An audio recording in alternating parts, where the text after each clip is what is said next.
If everybody's ready, why don't we start? I'll begin with a welcome. Welcome to all of you. It's hard to believe, first, that it's the end of October, also that it's the end of our 11th month together, and we are truly on the home stretch, way into the back nine, as they say, on the golf course. So we'll make additional progress today, and we're there. And then we should talk about what I'm calling post-final report activities. So with that, welcome. Great to see everybody. Why don't we move forward to the second item on the agenda, which is the approval of meeting minutes. Meeting minutes were posted. I know that Peta had some edits. I think Dan had a suggestion or two. I checked SharePoint and recently, and I'm not sure that those edits have occurred yet, but maybe I missed something. Jasmine, can you fill us in on that? I was not able to watch the video to confirm the questions that Dan had. Wasn't sure if anyone else was able to do so that way we can make whatever confirmations. Yeah, thank you for clarifying that, because I just did that from memory. I did not look at the video. If I said something else in the video, please replace whatever I typed. I was just trying to fill in what I thought I might have said, and that's pretty sketchy. So yeah, I haven't had time to find the video, go through it, and find that one place where I said something and fill it in. So please feel free to do it, or just take it out altogether, whatever. Okay, well, here's the thing. We need to approve minutes, and what I can't say was everybody approved the minutes as edited, because they haven't been fully edited yet. We've got let's see, June 28, July 22nd, August 12, August 26, September 9, September 30, and October 14. The minutes are drafted, which we appreciate, but there are some tweaks needed. We can approve them by an email once they're all done. We can attach them to an email. I'm happy to do that, but I want to be sure we get that done. Yes, Carla, you were going to say something? Are we able to approve minutes with the necessary edits, with the edits coming later? Here's the other thing. I think we could do anything, but I don't think we ought to do that. Okay. Okay. Jasmine, maybe you and I can talk offline and see when we can pull that together, and then I'll send out an email to everybody with the revised edited minutes and ask if there are any other questions, thoughts, improvements, or the like, and then ask for written approval, and then we can get them up posted as approved. So that is accomplished. Any other thoughts on minutes or other suggestions? I've got a lot of, yeah, go ahead.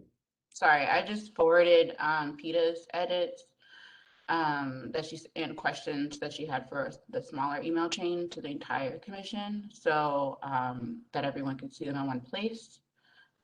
She had no comments or edits for the June 28th, September 9th, or September 30th minutes, and then there were minor edits and questions for the remainder. Okay, and let me see here. And Dan, I guess Dan, yours was July 22nd. So, well, let's do them just so it's clear, and everybody's got a continuum of things to look at. Let's proceed if it's okay with everybody, as I suggested, which is we'll attach complete set of edited minutes and ask for a yea or nay, and then it's all clear and complete. Scott, I don't know if everybody saw it, just sent a note. He's gonna log back in. So we'll treat minutes in that regard. I was just going to say, yes, Commissioner Walsh. Yes, please, sir. Mr. Chairman, I did have one edit on the October 14th set of minutes that I will send you and Jasmine after this meeting. One minor comment on what I had said in that meeting. Okay, thank you. Thank you. Great, and we'll just do it that way. And I was going to say a couple minutes ago, I serve on a commission with thought leaders, so if anybody has a better way to handle this minutes question, please say so. But I think the email with the completed set of minutes and asking for yea or nay will work. Okay, enough about that. Good, I see Scott is back. So let's move to commission business. She had circulated the updated internal procurement survey analysis. This is the internal survey, as we've been calling it. Jasmine, you want to any comments on that? And then any commissioners who have comments or questions about that document? No comments from myself. Just as a reminder, this was the survey questions that went out during the Public Works LLC efficiency assessment survey to all internal employees. We took the procurement questions and sent them to all Advantage users who are much more intimately knowledgeable about procurement. And those were the responses we got from that smaller subset. Any commissioners have any thoughts or comments on anyone surprised or some other verb or adjective with what they saw in the results? Yes, Peta. I don't recall receiving it. When was it sent? I thought I caught up with all my emails. It was sent on the same email with the updated draft. I can forward it separately to the entire commission. Would you please? That'd be great, Jasmine. And one of the questions, I don't want to jump ahead to part 3, see quite yet, but in terms of discussing the final report and appendices, it seems to me that this is a document that might or might not be in the appendix or among the appendices. We do have the commission website for documents. I want to be mindful of not over appendicizing the appendix or appendices. So anyway, but is Peter the only person who's not had a chance to look at that survey yet? Has everybody seen that graphic? Or and celebration of violence is so clear. And I apologize for missing that. no apologies are necessary. I just want to be so if other people haven't seen it, then no, obviously want a chance to weigh in on it. What happened? So it's going to be Somebody's got a mute. I think Elisabeth, is that you? Somebody's No, it's me. Sorry. Oh, okay. Okay. Any other comments, thoughts, questions about the survey? All right. Hearing none. Seeing no hands raised. Okay. Elisabeth, efficiency study final report update. Yes, Phil, I'm sorry. You called on me about the efficiency study. I did. So it's currently being reviewed internally by all members of the county senior team for accuracy. That's all sections apart from just the procurement sections. I want to confirm that this group has seen the fleet management and all the what we regard as the procurement related sections of the report, which mostly have to do with purchasing. Has everyone been shared those or found them on SharePoint? No. Yes, okay. And then I think the one piece that I know Delegate Morhaim was hoping to see is what analysis they've done around this whole idea of insurance pooling. And I know they've done some work. I cannot share it yet because the county is about to release an RFP for our overall health insurance contract. So I'd rather that come out probably next week, I'm told, and then we can proceed with any other analysis. I just don't want draft non-public analysis being shared prior to that release. So that is my update. Yeah, that always gets tricky. You know, and on the state side, obviously, lots of people know when RFPs are coming because contracts expire or there are conversations or things come out of committees or the like, and there's a notion about privatizing something or splitting something off into a different kind of contract. So people no RFPs are coming, but it's a sticky wicket for anybody official to be talking about what's going to be in an RFP or what an RFP is about. So to keep that in mind. Yes, Dan. I appreciate that point, Phil, but I it's sometimes these contracts run for 3 years, yeah, or 2 years or longer. And so if the county were to proceed and then the efficiency report says, or we recommend, or however they determine that pooling with the state would be a good thing to do, it would be putting it off for an extended period of time, perhaps. So since I have no idea what's in the RFP, and we don't know what's in the efficiency report regarding this topic because it wasn't included in the procurement section, although it is a procurement, I would just respectfully ask Elisabeth and others on the call who are connected with the county to see if at the very least this could just be a 1-year deal, but that may put the county at disadvantage if they get better rates for 3 years, although health insurance is its own animal. So I'm not sure where to go with this at this point, but it'd be unfortunate if there was an opportunity to jump on the pooling bandwagon and we miss it for the next few years because the county's acting now. Had, of course, the county acted on this 2 or 3 years ago, they would have the analysis and know whether to proceed or not. But they didn't, so they don't. That's my point. No, understood. 2 or 3 years ago, I think this commission was maybe a gleam in somebody's eye. I'm not sure. The one thing I would say, Dan, again, is, I've not seen the RFP either, but I'm assuming that maybe I should make this assumption, at least on the state side, there's always a termination for convenience clause. So if something, came up at some point for whatever reason, whether it be some sort of cooperative purchasing along the lines you've been suggesting or something else, it could be a shorter time period. But I understand what you're saying. It's just, it puts us being a commission in a tough spot just because efficiency study has addressed it, but we can't see it. An RFP is imminent, and we don't know what's in it. So anyway, let's. Well, I hope that's not the case with other procurements that we've been talking about, because otherwise I hope neutered our efforts potentially here. Certainly in this case, it's possible, but I don't know. And I don't say that they, can't trust us to share it, but there are other things. Well, one of the things that happened, I remember in the city, we ended up having to extend the current contract. I mean, it might have been just a year or whatever. I don't remember the time frame because of all these other pieces that were out there. So I don't know when the county's contract actually ends.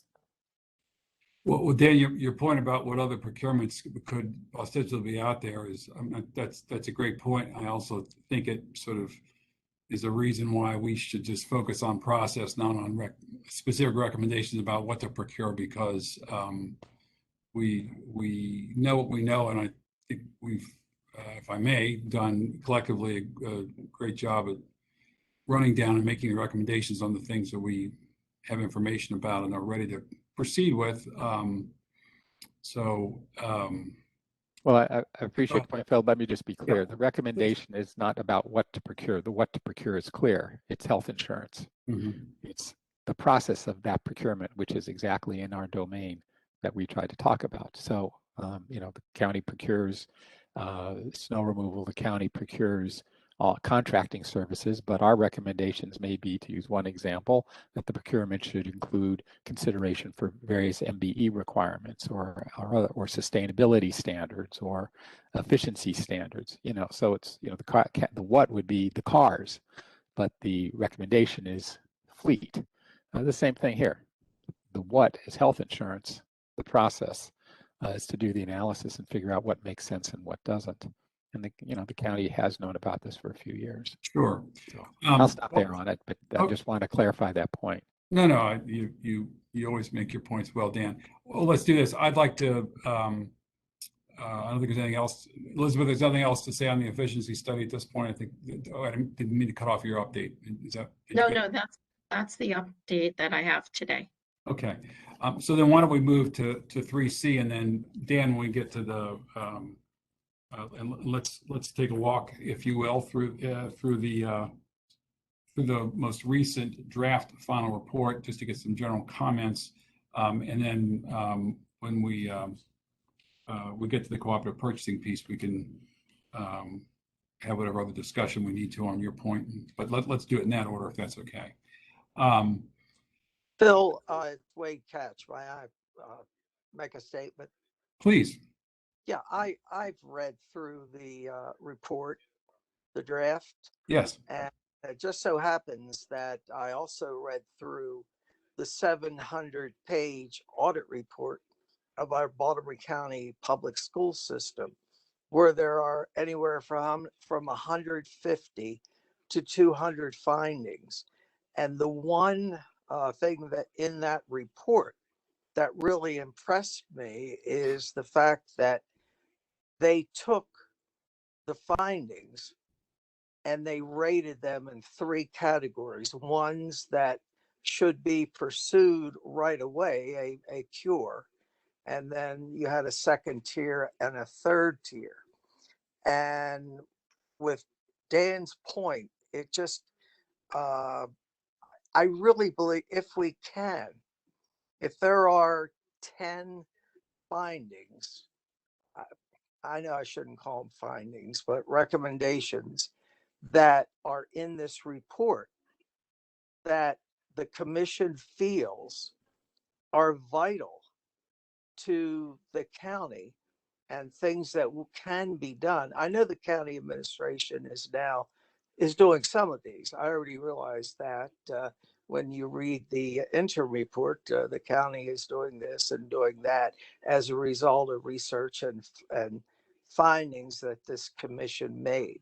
So I'd like you all to think in the direction of possibly giving the administration in the report, if it's the proper thing to do. I know I used to be an auditor, so I don't, I guess this report is not an audit, but I think the county would benefit with the suggestions that are the most important, that they be singled out, and it suggests that the county consider working on them first.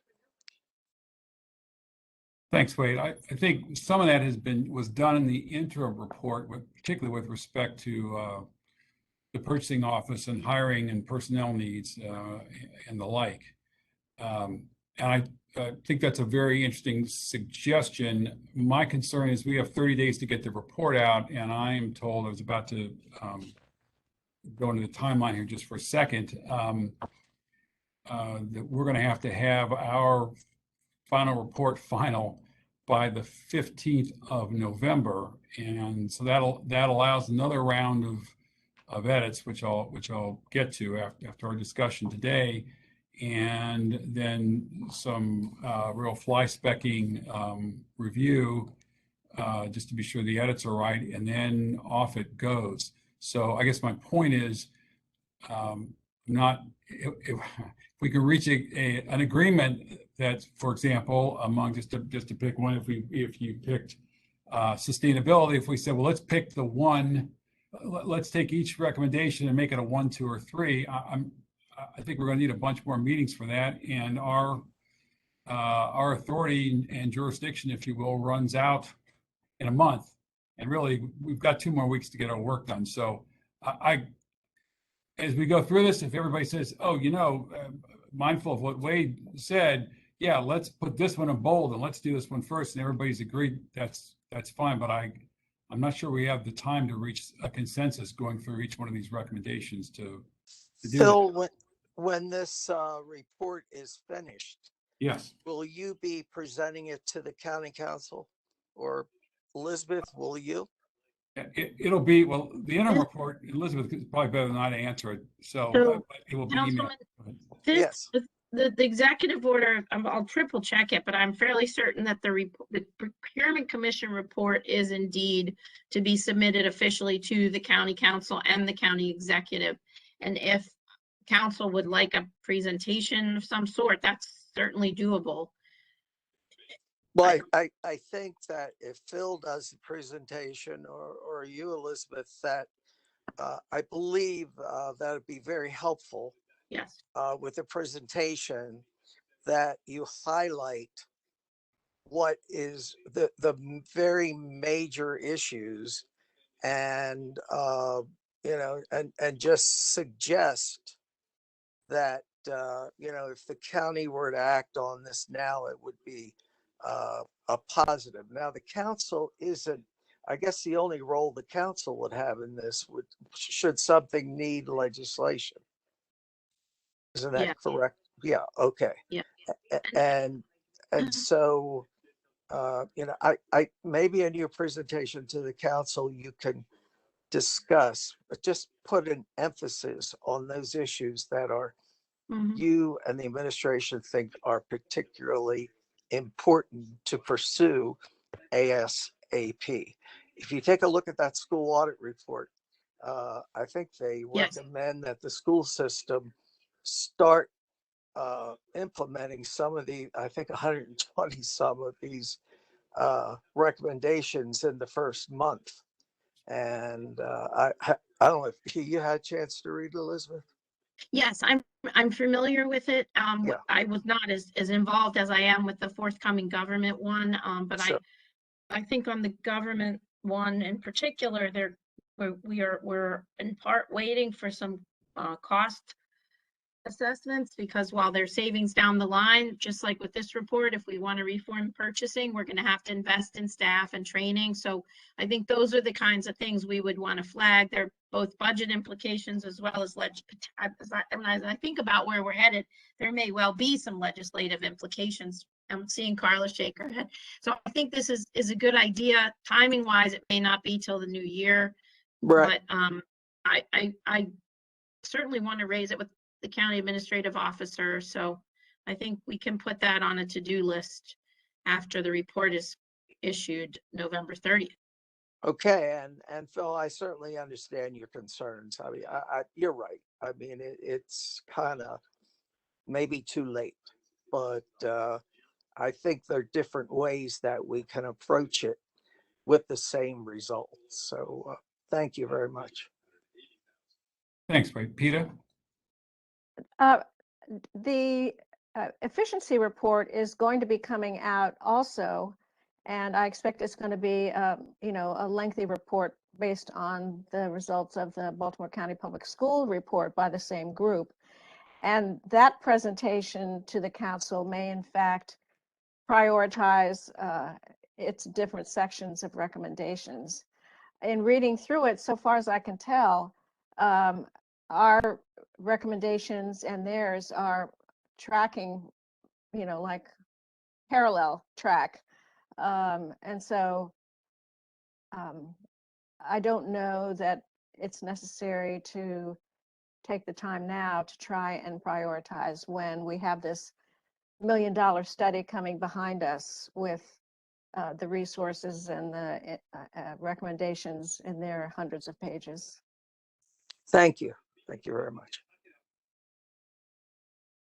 Okay, so thank you both for your comments. So before we start going through the sections, in talking to Elisabeth, who's been talking to Lauren is the one who will make the report look official. Lauren needs, given the Thanksgiving holiday, Lauren needs to have the final draft by the 15th of November.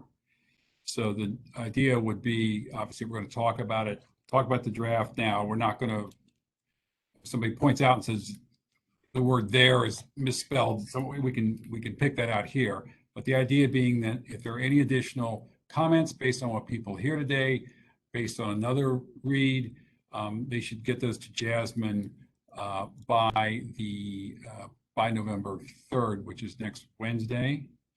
And then Jasmine, then we'll incorporate all those. There'll be an internal review for structure and organization. And then my intention is to take another pass through. If I see something in there that I think requires a discussion or deserves a discussion, then I'll either reconvene the group or send everybody an email, or we'll get on a conference call. We'll do something consistent with the Public Meetings Act to resolve it. But the thought today was to go through and have a conversation on we sort of talk about the cooperative purchasing piece when we get there, with respect to Dan's thoughts and comments. And then as a follow-up to our last meeting, talk about the procurement preferences question, and then a couple of other structural things. So there's an additional chance besides comments today, an additional chance for edits. I want to sleep on it a night or two and then add any other edits or anything else. They would all need to go to Jasmine by the 3rd. And again, I will follow up and send an email to everybody so they have those dates in mind. But that's the structure. We really are coming down to the finish line here. So having said that, if I may, let's go and let's just go through it in the order in which the draft final report was last circulated. One of the things we need to think about is and we talked a little bit about this last time, is what actually should be the order of the particular presentations. We had them ordered in a certain way in the interim report, but we've added subcommittees, we've got additional sections, we've had some other changes. So we're obviously not bound to follow the order that's in the introduction and table of contents, I should say, right now. So let's give that some thought too. But we will start with an introduction, well, I have a general comment and then go from there. I think we ought to put people's formal names in there, and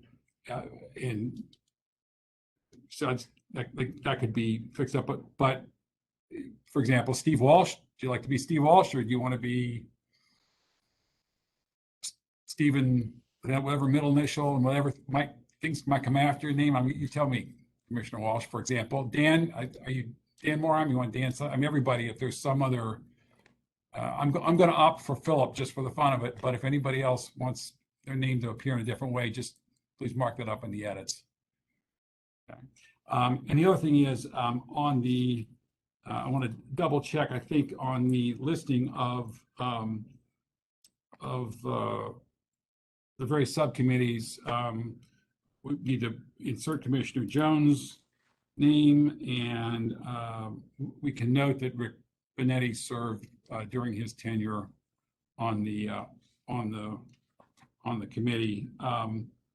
And Peta had a couple of comments here when the chief administrative officer came in, when Stacey Rogers came in to speak to us. She said it had been delayed, but she was anticipating that there would be an internal, there'd be a huddle, I think she called it, about the interim report, because we said what some things we know are being implemented. She told us about those, but what are the other reactions from the county about the interim report? And Elisabeth, I don't know if you heard anything further on that. We have a time scheduled, and I apologize it didn't happen sooner. I think as the CAO explained, the attempt to set up a whole testing operation for when Delta re-emerged, we got a little delayed on other things, but she and I have a time for early next week. I don't really think there's going to be much, at least in terms of not acknowledging what was there. I don't know whether we'll get to what an implementation schedule would look like, but some of the things, in fact, have started, including investment in the soon-to-be procurement operation. So we're having the meeting, and I should be able to report back by email. It's on Monday. So or Tuesday, actually. So I should, if there's anything to report back or share, it will be by the middle of next week. Well, again, and I'm mindful of everybody's time, but to the extent there's something that this group needs to reconvene and talk about, I want to be sure we do that for the 15th. So please keep us posted on that. So Phil, so are yeah. you saying in the report, based on recommendations that were made that are some that are now implemented, that would be noted in this final report? I think it'd be great if we could, Yeah. if we're in a position to do so. Right, yeah, it would be good if we could. I think we will. I mean, I can let you know, and then we can decide how it should look. I mean, our graphic designer is very good at those kinds of flags within a document. So we'll, as long as it's highlighted or noted, then she can make it prominent in the final. And Okay. I took a whack in this latest version, at least the edit that I sent in, of incorporating my interpretation of what the administrative officer told us to exactly do that. Yes, thank you. Any general comments on the introduction? Again, it's subject to people having one more shot at editing and commenting, but is there anything that strikes anybody as we all are gathered at the moment? So, Phil, this is Scott, and it may be similar to the councilman's comment. This may be difficult to get done in the time that we have allotted, but it seems to me that an executive summary would be helpful. I know we have the introduction, and I know we have a number of recommendations, but it seems to me an executive summary, a one-pager, would be helpful. Would you be satisfied if we struck the word introduction and called it executive summary? Would that work, Scott? I think they're two different things, right? So I don't know that we've done any, you know, and once again, we're not going to do all the recommendations, but it seems to me that out of each one of these committees, maybe there's a theme. I don't know, but I think an executive summary for those who may not want to read the 77 pages we have here, I think it is, would be helpful. Well, that's a great idea. I think I will form and appoint an executive summary subcommittee. I have an idea for a chair, Scott. Oh, geez. Phil, this Yes, Pete. yeah, I just wanted to mention that in the introduction there, the name of my company is not Gray and Son Contractors, it's Gray and Son, Inc. Okay, got it. Okay, Scott, I hear you on the executive summary. We'll see if we can't put something together and send it out via email. Okay. Okay. All right. Okay, anything else on the introduction? Yeah, just Yes. I'm starting to scan the latest version, but under Yeah. MBE, it doesn't list, the format isn't the same as the other subcommittees. Specifically, it doesn't list Carla as chair. You know, we're going to have a structure. It should be consistent for all the subcommittees, and it's a minor thing, but she is the No, chair, that- I guess. But those are the kinds of sort of close edits. And again, it's helpful if people collect those, and Yeah, I've made a note here, but we'll collect them. But people can, as you read through, all of you read through it further, all of us read through it further, if we see anything else. But thank you, Dan, for putting that one out. Okay, let's go page, let's see, I guess it's page 5, which is procurement, staffing, training, and certification. Peter, you had a number of comments in here. Anything you want to, and it looks like we're missing a number of Board of Liquor License Commissioners on page 11. But is there anything, Peter, you wanted to say, or anybody else on your subcommittee would like to say about that portion of the final draft? No, I tried to incorporate any other thoughts I had there. Okay. Thank you. Well, there's two sections that say, table 2 question mark and analysis to come question in parentheses. So clearly those need to be eliminated or filled in, whatever it is that's intended. Yeah, I Yeah. expected that Beth would be doing that as she formats, Okay. since we were still working as, with jigsaw puzzle pieces. It was impossible to divine. No problem. Any other comments on this section having to do with procurement staffing, training and certification? All right, we move to construction. Commissioner Walsh is that subcommittee chair. Anything you want to add or any other comments by any other members of that subcommittee or other commissioners? No new comments from me from what we talked about last time. Anybody else on that one? Okay. Sustainability. Dan, any overarching comments? Comments from It's anyone the else? same as before. I trimmed some sections and reordered it so that the priorities, some of the things that are lowest priority are at the bottom, but otherwise it's essentially the same content as before.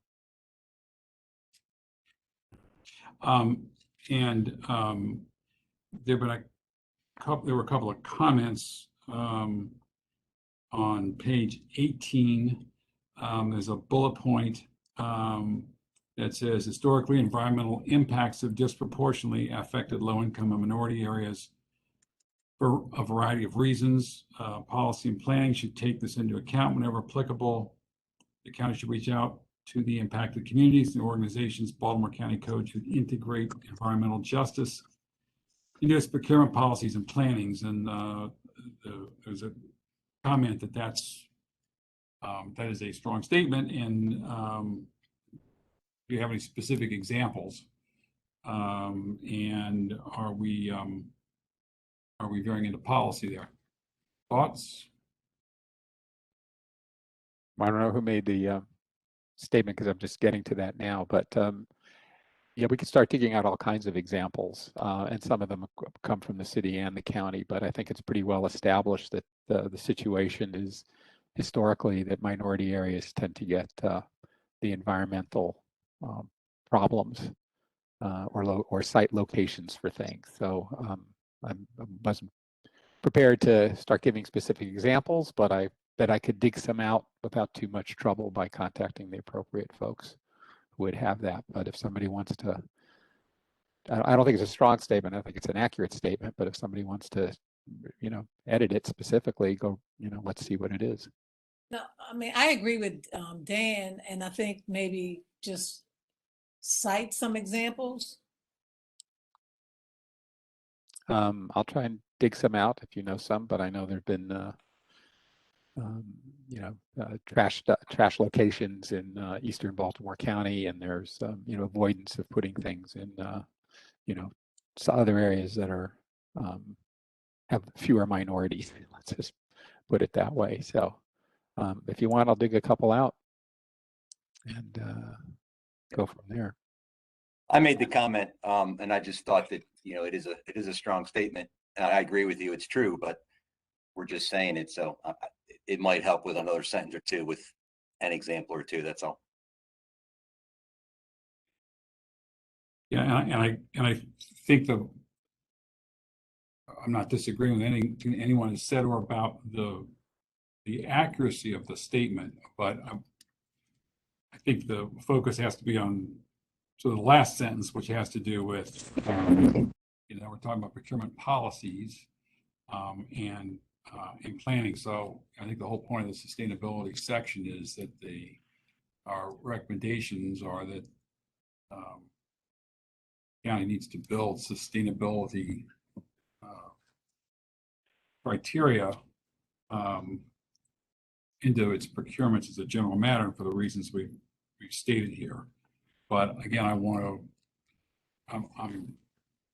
think we need to be careful about veering into policy because there are a lot of.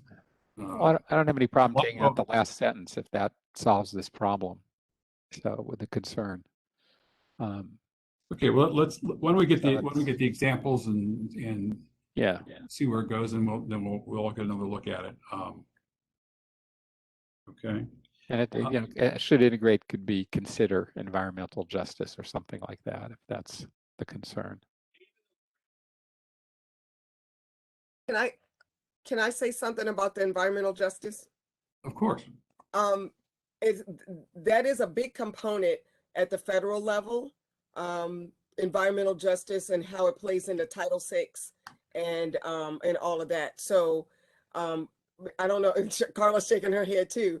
So and I learned a lot about it in the whole airport environment. Before you make a serious change, you have to look at the surrounding neighborhoods and see who would be affected by it. So if nothing else, could an example be not saying we take the federal level, but we could look to see what the federal level, what does it say at the federal level about environmental justice? And then just kind of, Dan, is that something you and I want to kind of flesh out and then maybe, bring it to the committee or not touch it at all? But there is precedent. I think that's what I'm trying to say. Well, I know in Baltimore City, there's an issue right now with a crematorium that's being placed into Govins, and the community is very against it. But it's partly, that's one example. There's other smokestack issues. Here in Randallstown, there is a funeral home that's in a commercial strip mall that shouldn't be there, and they did it without a permit. They didn't go through zoning. So we've got Delegate Adrian Jones involved. We've got the community associations involved. It's a big deal. And so the funeral home is saying, well, if nobody says anything, we can do it. And we're like, no. And so we've got county zoning, and all of that involved because it's part of a shopping center and they want to put a funeral home and it happens to sit next to a daycare. So we're dealing with that stuff now. It's not entirely environmentalist in the traditional sense, but I get the point. Yeah. I'll see if I can find some Because it's examples dead from the bodies, county, kind but of, certainly there's plenty around the nation. So, but I don't have any problem moderating it a little bit. Is where one example, well, the crematorium, I mean, you have another one already in the city, but that's never here or there over on Fulton Avenue, because people are starting to be cremated more so than to be buried. But another example is the, what is it? The lines, what do you call it when they do the cell phone lines? The cell towers, yeah. Cell tower, that's a good example that has an impact on the environment. And by schools and communities. All right, well, if Dan, if your subcommittee take another run at that particular section and yeah, I don't know that I want to necessarily, I'm open to the idea of examples, but I don't necessarily want to have to say in 2005 Baltimore County did this and messed up some neighborhood, or because that's going back to a lot of history, or in 2012 this happened. I'm a little loath on the examples part, but I don't have any problem changing. It should integrate to consider, or I think this is reasonably well historically accurate, and nationwide, whether there actually happened in Baltimore County or is happening. I mean, I guess I can try to do that homework, but I don't know that I want to start putting examples in because it's past history and we're looking ahead. Yes, Peter. Steve, were you talking about examples like Bresco, or were you talking about examples like citing research that documents the concern? I don't know. I just felt that putting a statement in here with really, it seemed like a pretty strong statement as it was written. I agree with Dan. I think Dan could schmooze it a little bit.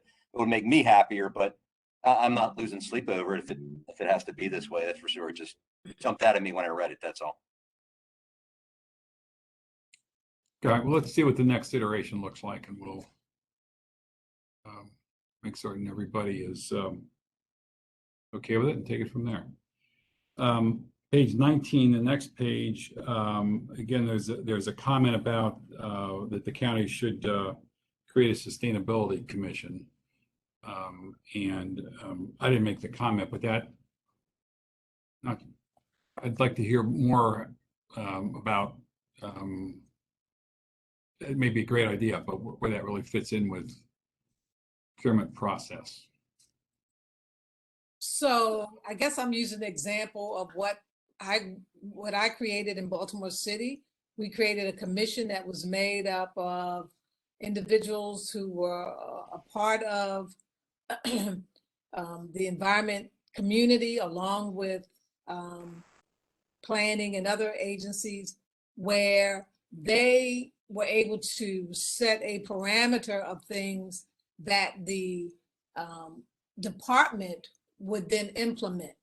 So for example, certain regulations and policies as relates to, and it's dealing with procurement, the type of construction, green construction, and or what the city purchased with recycling containers, what agencies did within those departments. So you didn't just have an agency person, but you had outside experts who were part of this commission to really help to drive that area along with the director and her staff or his.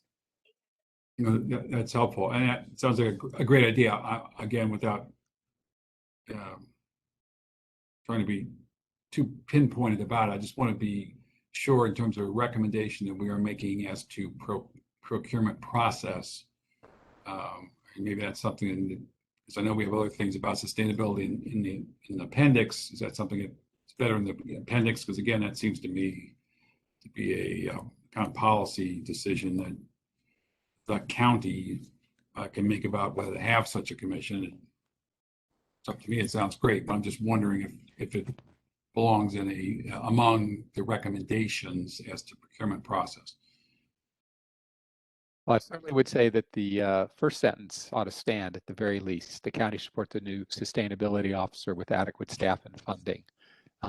There's only one part-time person there in addition to Jen Iosa, and that's just not adequate. It's sort of like what we recommend for MBE, that they staff up, you know, that kind of thing. So, and the good news is there are actually 3 full-time staff. Megan Bennett is now full-time. Oh, that's a difference. We still need more staff, Delegate. We always want more staff. I understand. It's now a 3-person full-time office. Okay, well, that's than it different was. than when I just wanted when we wrote this. Good. So, you know, Yeah, Scott. To Sheila's point, to Madam Mayor's point, maybe the language could be changed to say that the sustainability, very specifically, that one of the roles of the Sustainability Commission would be recommendations as to best in class procurement policies around sustainability, something of that nature. Because I think that's, while they will have a broader footprint, what we're saying is that they will be responsible for providing some input on procurement policy. Yeah. Is that, am I saying that correctly? It's not only with the policy, but also with providing a perspective to the director and staff, even in procurement, for the county. So let me also say the county executive appointed me way back to the about 1.5 years ago to the Behavioral Health Advisory Council, which I chair, and we do exactly what the Sustainability Commission does as projected here. We suggest grants, we recommend policies, we recommend legislation, we recommend it to the county executive. It stays internal, although any members can do what they want with the information that's shared. But this is pretty typical. I mean, this idea came from Sheila's experience, but it is parallel to what I'm doing, we're doing at the Behavioral Healthcare Council. And we have a suicide prevention task force that we created, and it makes recommendations on policy and actions, and gets funding and tries to get funding, coordinates with other agencies and entities that are similar, you know, have overlap interests, whether they're in the government or in the nonprofit or private sector. So, you know, it's not really different than what's going on, at least in that one area that I'm familiar with, and nobody's objected to anything about it. Steve, you wanted to say something? I think you're muted, Steve. Sorry, I think Scott's proposed language provides much better context to the paragraph rather than just dumping it there. So yeah, I agree with Scott's introductory sentence or final sentence. Wish I'd copied that down. We could insert it right in there. But Scott, if you want to just, send it to Sheila and Carla and me, who are the sustainability, and anybody else who's interested, and we'll add that sentence. Really, we're just talking 1 or 2 sentences here. That I think that'd be fine. And Jasmine, of course, and Phil, and so on. If you don't mind. Got it. Work. Thank you.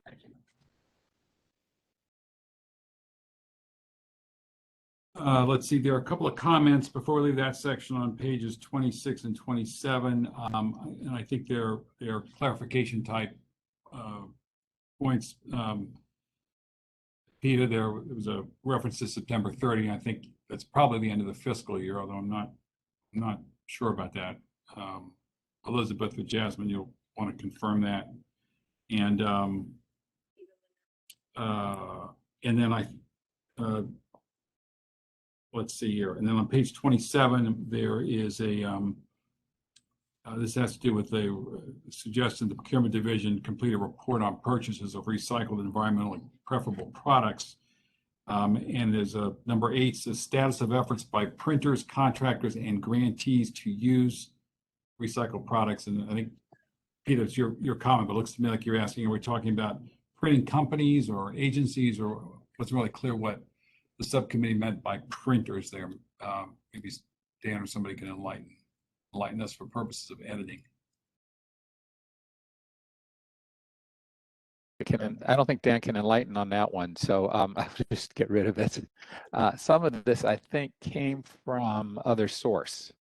Okay. And, I'd have to go back and find it. For example, these are all under suggestion revisions to county code, which came from Rich Keller, and that's why the date is what it is. And okay, just change that to the appropriate date. And I think this came from him too, and he's, the very savvy person within the county on this issue. So I think that's where some of that comes from, although I'm not entirely sure. But that's a fair point. We should fix the date, say, by the end of September 30th, usually by the end of, fiscal year. Yeah. Which I think Jasmine suggests, and I think that's clarifying. And this other one is a problem. So I think just status of efforts by contractors and grantees and takeout printers. Right. Okay. Just take it out. Sure. Okay. Any other comments with respect to sustainability? All right, let's move to fleet management. Any comments? Steve, Pete, anybody on fleet management, other commissioners, any thoughts there? Pete has a couple of comments about spelling out acronyms, and I think that's important. And I guess my only question would be, Jasmine, Elisabeth, do you know what the acronyms stand for? I can take care of that in my next edit. Outstanding. Anything anybody else wants to say about fleet management? I have a question. Fire away. I was looking at the Public Works LLC fleet management section. But I had already sent in my edits. And so, Steve, have you taken a look at that? And does it strike you as anything that you want to address or not? I have, and I think their biggest recommendation is combining the equipment side with the vehicle side, which, yeah, I guess in the recommendations we can expand a little bit. I just referenced that report in our recommendations here. So, And that's fine. I just wondered. yeah.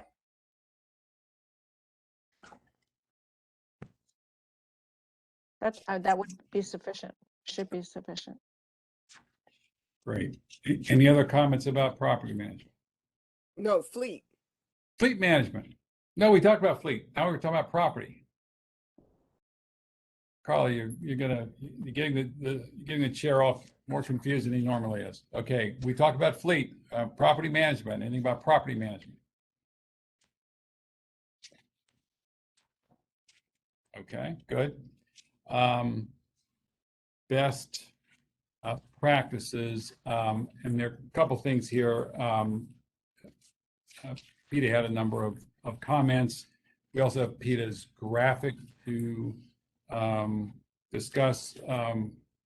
Peter, do you or does anyone else on your subcommittee want to highlight any particular aspects of this this section? I know one of the questions was whether there are portions of this section that might fit in elsewhere in other substantive sections, but I'll turn that over to you.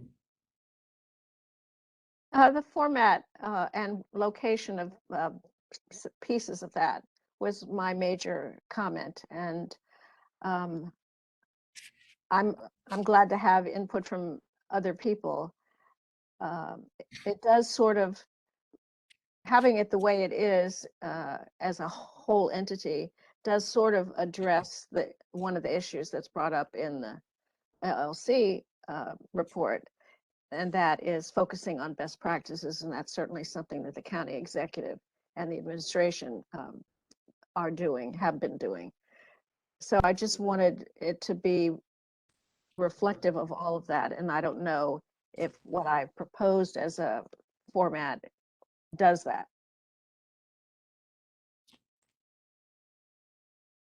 Thoughts, comments? Yeah, I think there's so much overlap with some of the subcommittee's work that it would be super hard to make this thing flow like a novel, you know? So I think Peter, your proposal was as good as any. And like you said, it sort of puts everything in that best practices basket. So it's my opinion.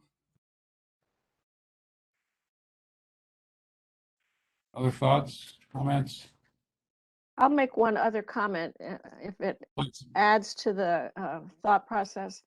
And that is that the section originally evolved, everyone will remember, from our best practices panel and a lot of their recommendations. And so that was the other reason that I thought it worked as a single unit.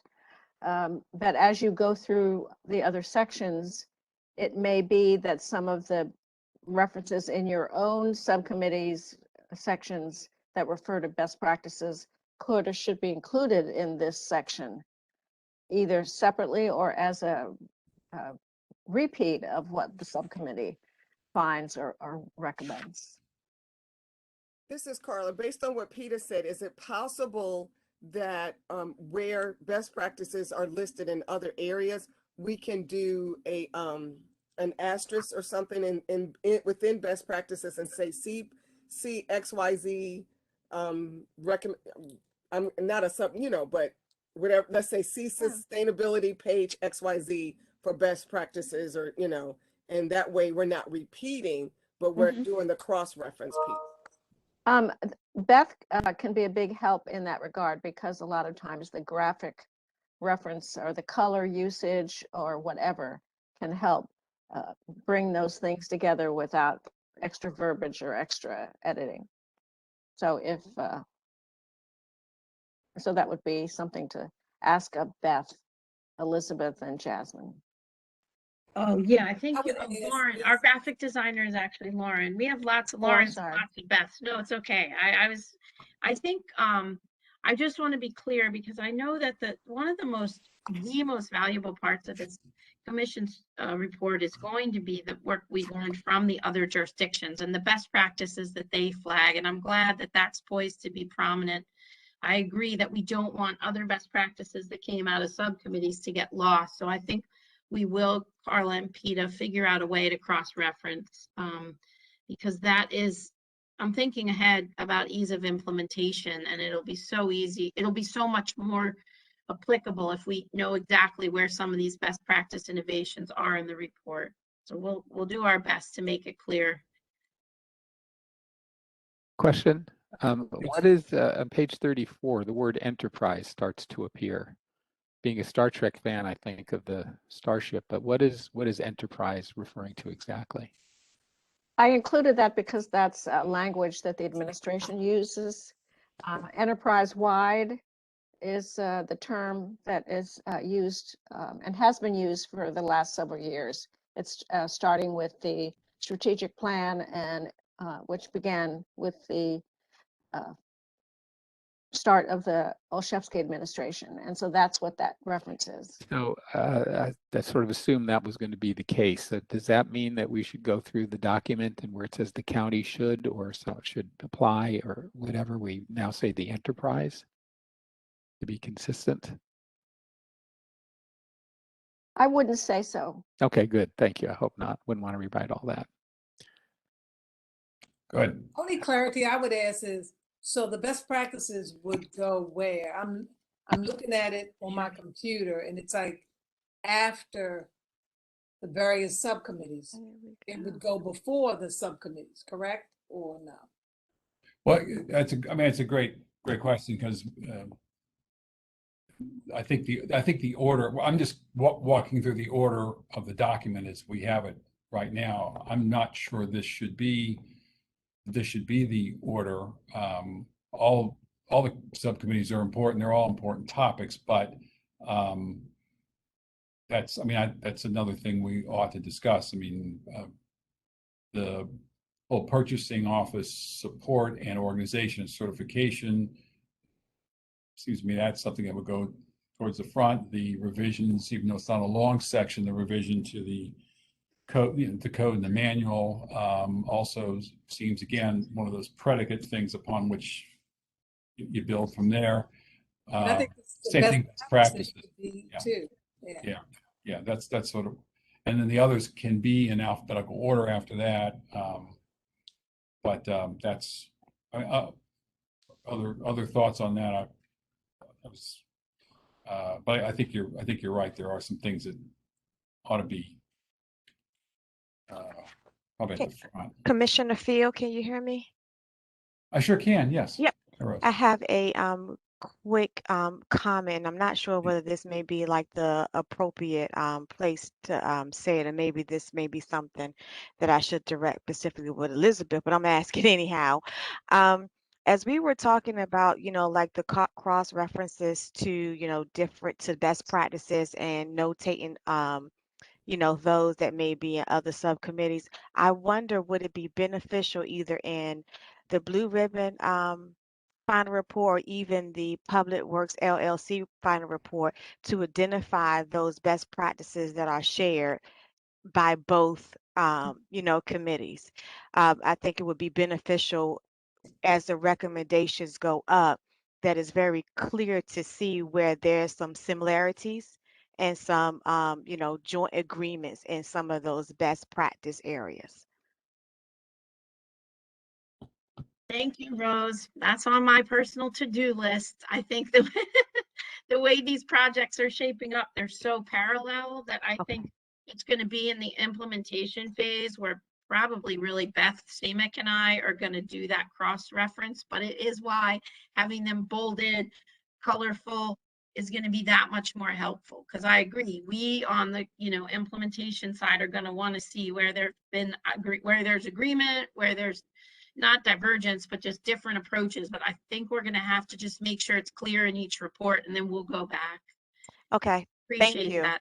I will not make you do it. I will do it for you. My team will provide. Thank you. You're welcome.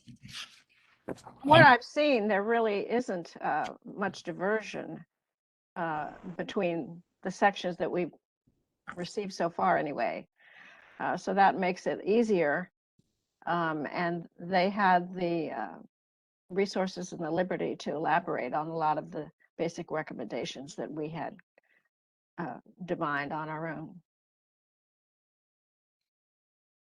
Got it. Before we leave best practices, Elisabeth, you'd mentioned about just Peter's graphic here, and just be sure everybody's clear on the columns and the foundation and the predicate. Elisabeth or Peter, do you have any specific questions or comments about that? Anybody have any questions about the graphics? It's graphic. It's on page 34. I did meet with the graphic artist. Lori, did you say, Elisabeth? Lauren. Lauren, thank you. I'm sorry. Is this And report we that spent quite a bit of time talking about what it really meant, what I was trying to convey, and she seemed to grasp it, and said that she would show me something before it actually was included, but she didn't foresee any problem. And I explained to her and actually showed her what the basic concept was, and then also walked her through the 3 different variations that I included in an earlier version to visually emphasize the point that we were making, that procurement is a foundation stone of anything getting done in the county, and all of that work is for the citizens of Baltimore. And then to show the thicker or thinner or not connected columns of what you could expect to happen if procurement isn't given the strength, the resources, the attention, the integration that is needed, that the whole house of cards, is not stable. So I think it will be useful to make those points in a graphic way as well as to say them in the report. So should I follow up with Lauren? Did she owe you something, or were you going to meet again? I thought she was going to send me something. I would have expected it by now, but we haven't talked since. I'll follow up right now. Great. The other thing is, I'm wondering if we need to have, and maybe Lauren had this in mind, or Pete, if it's something you've talked to her about, I wonder if we need to have the graphic in larger size, because it's a little hard to read. Yeah. Absolutely. That's my limited graphic and document production capability. I don't know. You're the one commissioner, as far as I'm aware, who's published a graphic for purposes of this report. So you're way ahead of me, at least, which is not saying much, but you are ahead of me. All right. Anything else on best practices? So let us go next to cooperative purchasing, which is on page 40. And we've had a little bit of discussion about this, but I want to be, we have some additional news that we got earlier on about this RFP coming out and the like. Well, let me do it this way. Let me open up to any particular questions or comments about the cooperative purchasing section, and then we can, as a general matter, then we can take a particular look at paragraph number 3, and again, we're on page 40. Any general comments about any of the other recommendations? Okay. So Dan, is there anything else you want to add or reiterate or reemphasize? The only thing I would call attention to, based on it, is that there's a sentence there that says to proceed. The commission, I think I'd submitted another one that said the subcommittee, but if it's certainly at this point the subcommittee that recommends what's described there, which is Carla and me. And then if it turns out that the commission adopts that, then we'd read it as the commission. But short of that, I don't have anything to add to that topic because we don't have all the information. But the basic point is that this is not what to procure. It is health insurance, which our county is going to procure, and this is another option on the choices of where and how to procure. And that's pretty much within our domain. So that's about all I have to say on it. Other comments?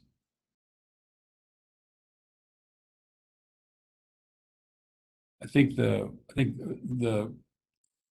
sort of the running issue on this has been, again, talked about earlier, is this outside process in terms of saying the way you get health insurance is to do it through the state exchange. And that's yeah, there are It's not some not what's being said here. What's saying is that the county should initiate the required analysis to compare and then make a decision whether or not to piggyback on the health insurance procurement with the state or not.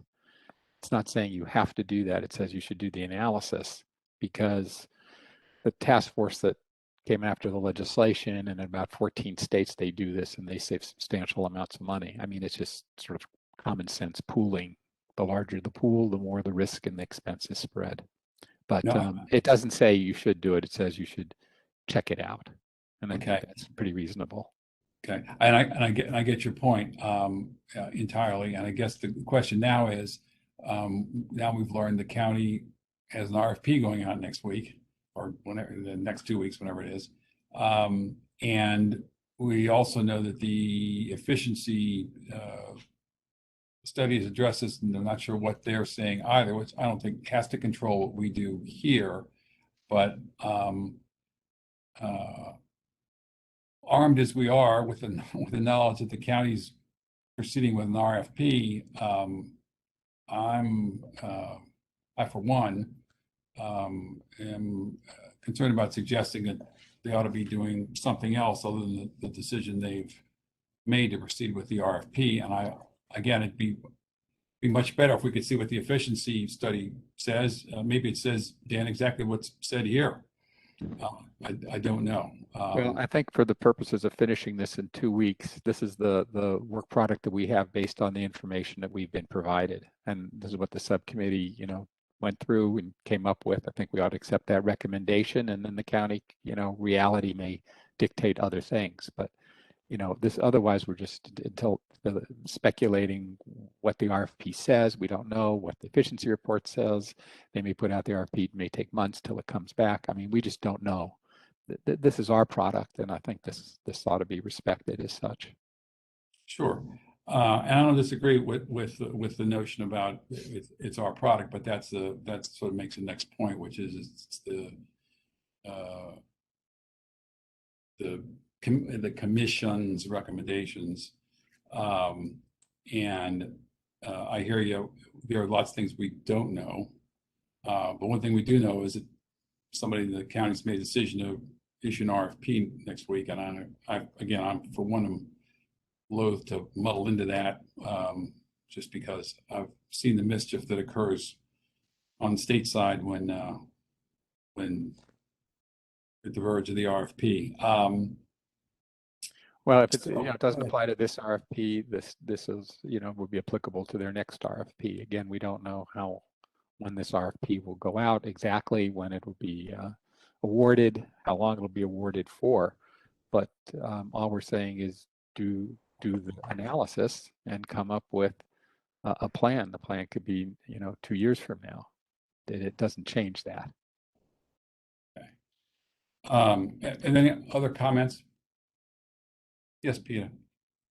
As long as it's worded that the way that Dan describes, I think that's fine.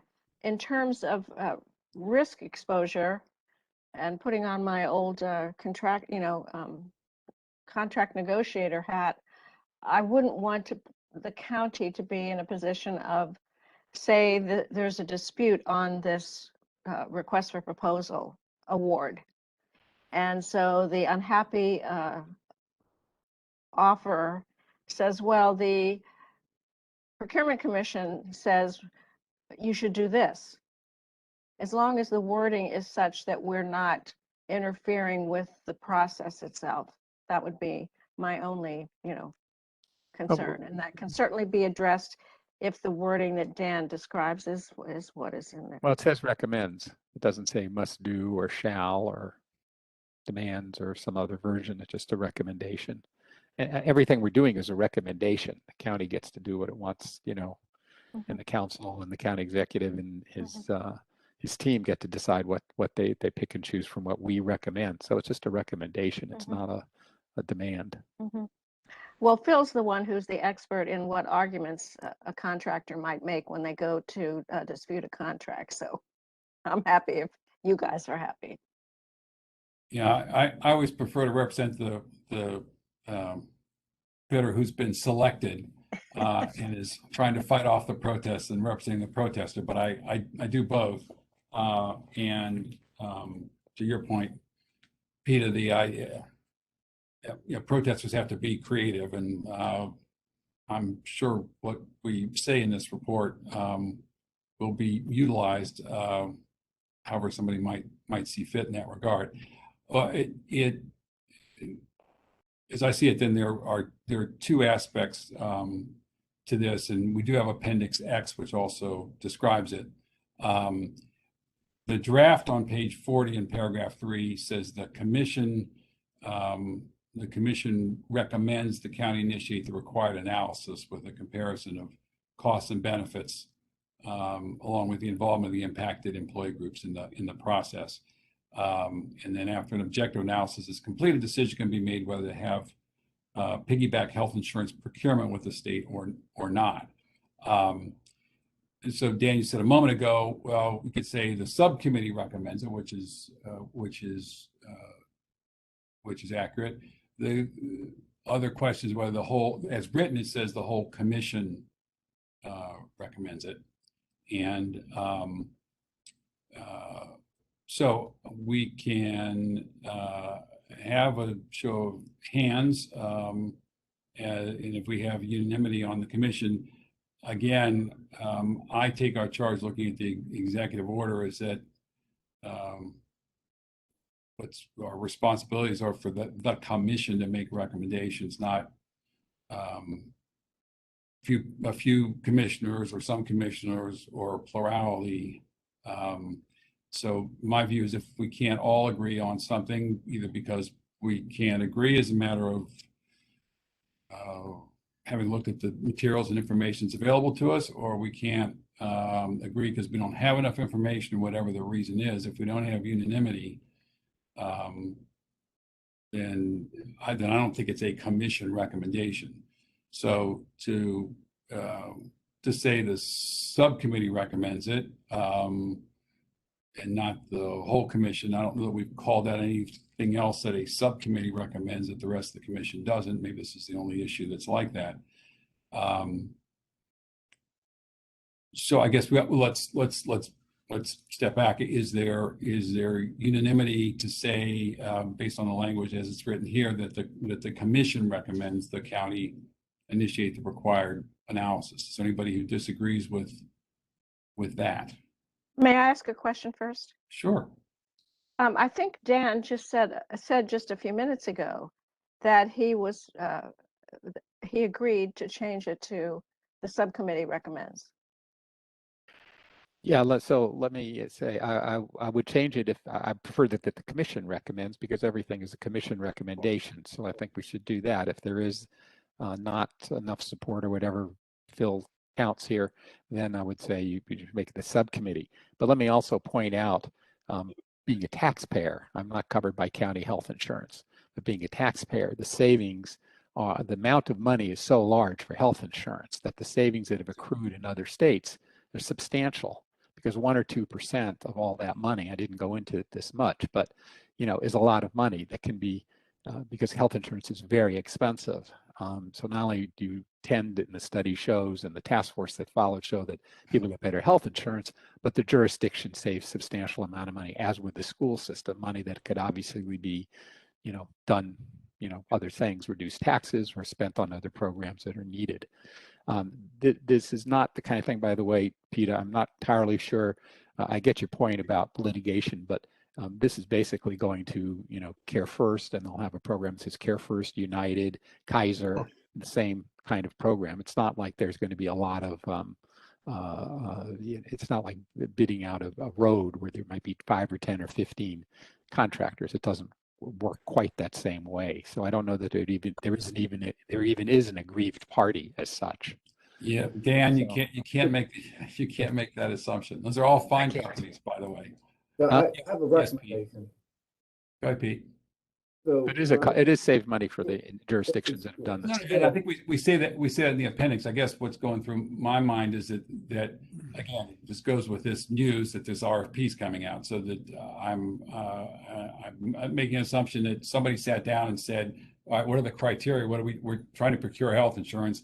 What are the criteria? What are we looking at? I'm assuming that people in the county are aware of the fact that this legislation is out there, Dan, because the CAO has come in and said so. So I don't know what all the policy aspects of that are, and I'm just a little loath to wade into that. But anyway, So couldn't you say, for this recommendation from the commission, based on if you want to take a vote, for future, for future recommendation, not even noting, I mean, we wouldn't have it in this recommendation, but for a future down the road recommendation, some terminology, the future, that this is something that needs to be looked at. I mean, since we don't know what's in the other study and what's coming out for RFP, and bidding on health contracts can be very controversial because of what happened in Baltimore City. But you can word it, for future.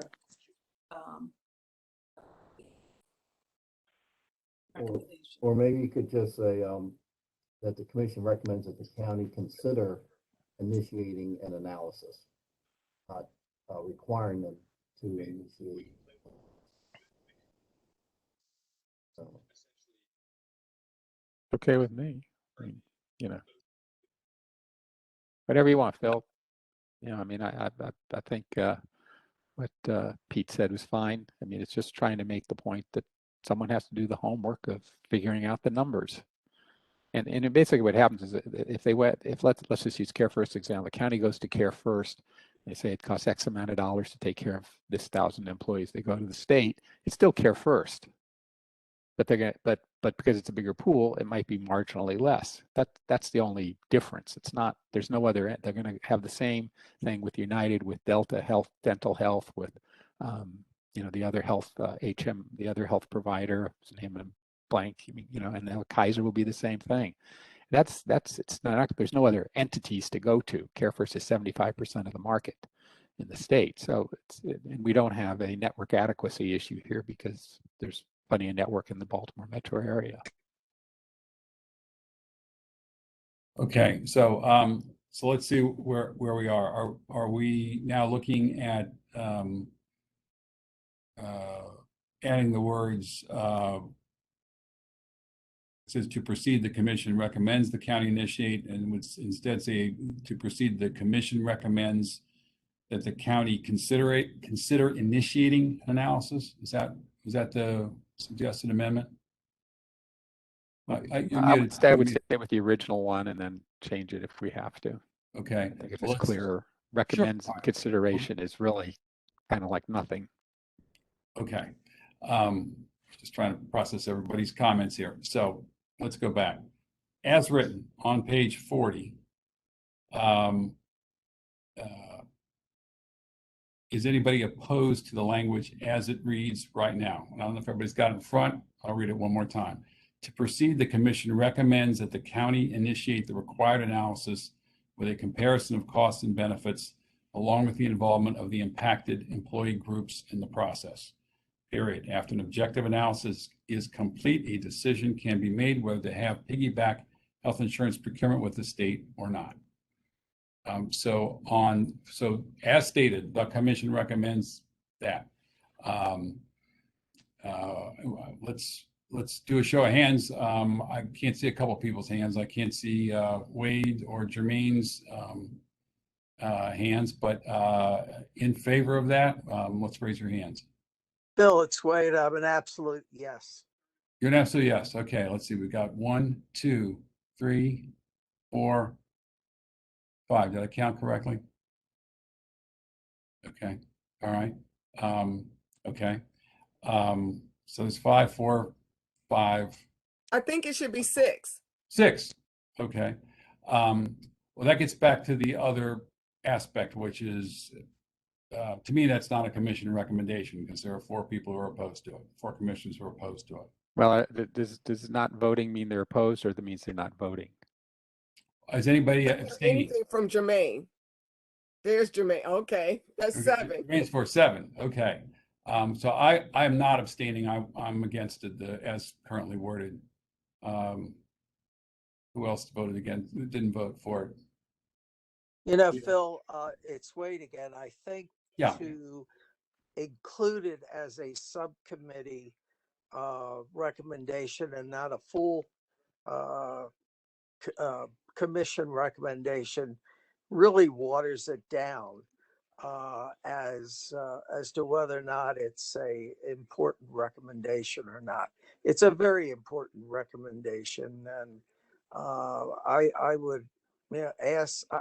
I almost would like to see it eliminated completely if it's only going to be a subcommittee recommendation. I really would. I think it just takes attention away from it. How many other recommendations in the report are simply subcommittee recommendations as opposed to the full commission? Yeah, I mean that's something I think I said a moment ago. I mean we have, and I think it's a feather in the commission's collective hat that we have all of these other recommendations through the interim report and through this report, and there are really just 2 that have come to this circumstance. But as I read the executive order, it says the commission's recommendation, and we don't have unanimity on this one. Well, for instance, what would give you comfort in a way that would say commission? Would the commission considers that, Peter's recommendation? Would that give you comfort?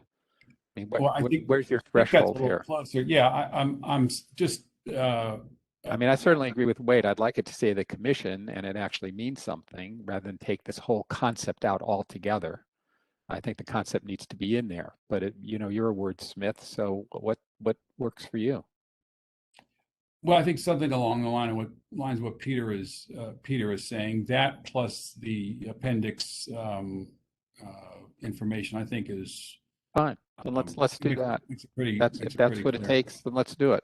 I mean, I can't spend any more time on this than now. I can't explain it any better than I have. So I mean, put in the word consider, so it would read, the commission recommends that the county consider the required analysis. I think that's what he was saying.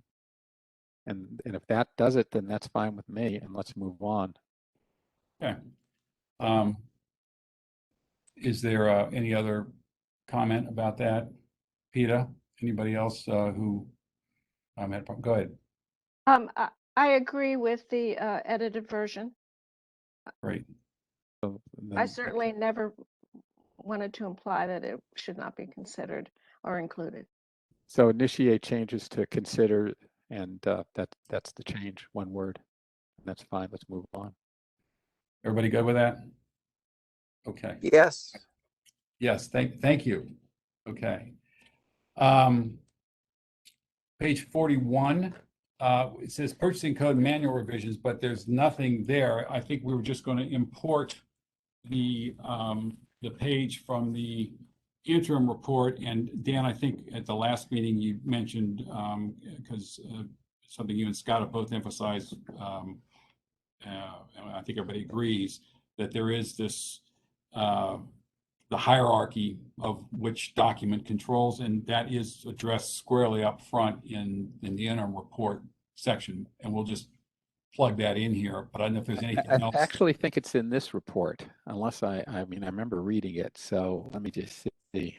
Yeah, for some reason, for some reason, my page 41 is blank. I'm not sure why that is. Yeah, mine is too. But let me just see if I think we have that procurement manual statement in here. Yeah. I'm trying to find it. Somewhere in this report we talk about it, but it was not in this section. Yeah. And that might have been in the introductory comments. There is something, I think you're right, Scott, but I, for one, would like to import that page in from the interim report because it sets it out. You guys did a great job of setting it out very nicely and cleanly. I think that's where it belongs. Any other comments on that? Yeah, I left it blank because I wasn't certain what all was coming from the original document, so I can just transpose the interim report to this. Yes, please. That would be correct. That's page 12 of the interim report. Thank you, Jasmine, and thank you, Scott and Dan. Okay, and then same thing, now we're on page 42, which is MB, WBE, small businesses. And I think the idea, again, was to import the section from the interim report and Sorry, Phil, yeah. it's on page 8 of the current report. On page 8 of the one that we're looking at, and it actually says the Office of Law has been asked to begin this process. I knew it was in here because I read it just this meeting again. Yes, but there's a lot more to the. That's fine. Yeah, That was in the interim report, correct? Yes, yeah. Okay. And I, for one thing, we ought to have the whole portion of the interim report in. Fine. You guys all right with that? Okay. Yes. Okay, so now page 42 of the current final draft is MBWB, small business. And again, I think, and Carl, I'll let you speak this in a second. I think we were going to import the section in. We have the recommendations from the disparity study that we had in and the like in the interim report. The issue came up about procurement preferences at the last meeting. We've received, I guess, received 3 letters from various interested groups or entities about that.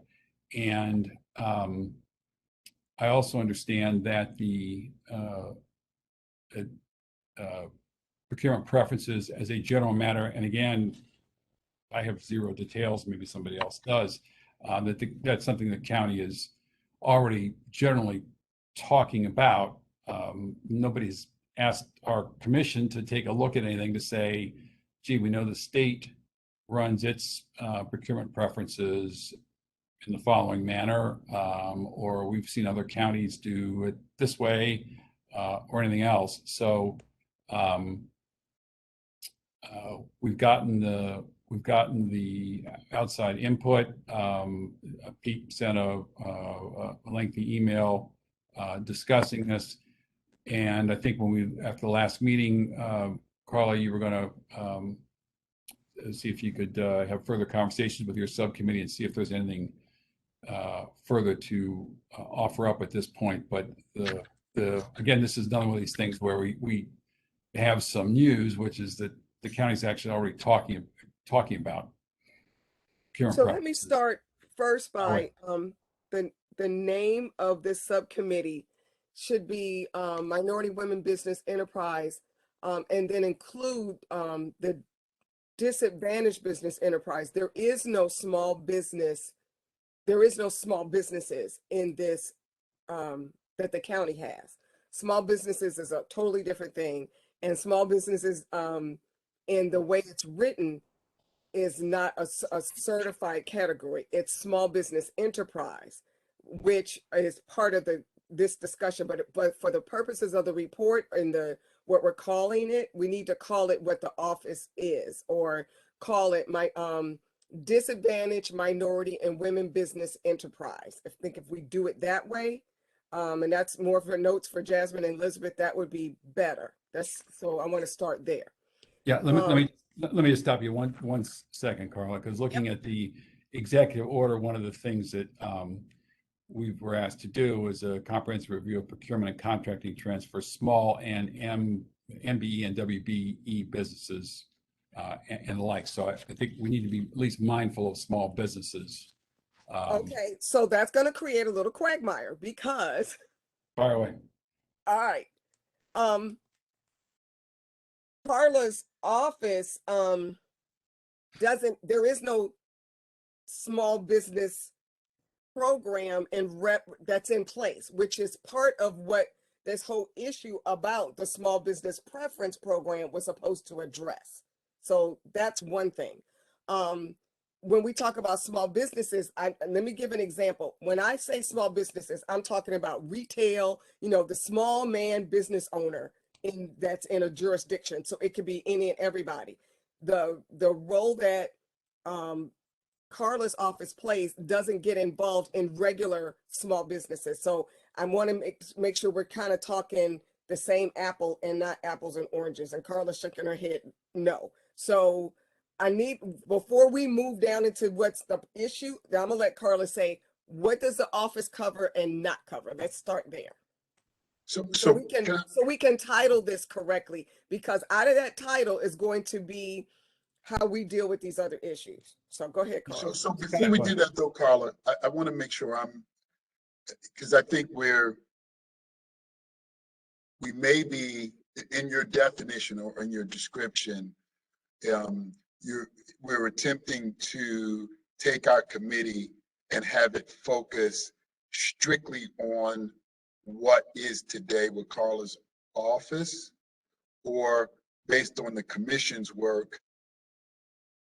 Much of our committee's work has been around Carla's office, but my thought was that kind of what Phil is saying, our role in all of this is bigger than just what is. Am I missing that? No, that's what I was saying. No, you're not missing it, but setting that tone will help the discussions that we have to deal with. So with that. Yeah, and so I would say, and one second, other Carla. So Carla, what I would say is, the interim report says minority and women business enterprise and small businesses, and that was intentional because that's what the executive order says. Mm-hmm. So I think it is certainly Carla Tucker's office. We're all about Carla Tucker's office, but we also and a lot of the things we say will affect small businesses and procurements that involve and ask small business to participate. So I think the title needs to be consistent with the interim report. But now, Ms. Tucker, please. So I want to make a correction. So the office is minority, disadvantaged, and small business programs. So we are supposed to have something related to small businesses, because when you have a race conscious program, you're supposed to have race neutral measures as well. So we do address small businesses. So what recently got added was the disadvantaged business enterprise. So we were MBE, WBE, and small business prior to October 2020. So we need to address small business in this report. And do we need to address disadvantaged businesses in this report or no? That would be the commission. I just know I'm charged with that. I just know that I'm charged with that as of October 2020. Okay. Yeah, and I think not to be too much of a lawyer about it. I think we can certainly mention that the executive order doesn't say DB. Mm-hmm. DB is obviously a big part of procurement, just like veteran owned. So it's but I think we need to give the executive order. Here's the only reason why I'm saying it is because in other portions of this report, when we're talking about procurement and talking about federal dollars, that whole DBE piece comes in there. So it is important to address it. I'm going to make the assumption that when whoever wrote the executive order, that's what they're used to seeing is MBE, WBE. Nobody probably thought about that. Carla's office now, as of 20, it's now a year, deals with DBE. So I'm going to say it was an error that it wasn't included in the executive order, as opposed to we don't want to talk about DBE. So DBE is, it's fine as a topic. My point is in terms of, I think we can refer to it, make it clear that it's under Carla has jurisdiction over it. Yeah. So I brought up the issue about small businesses on purpose, because of the issue that we're having, which is the small business preference program that we talked about last week. There has not been, Pete already said he wasn't going to change his position. So what, shaking his head no.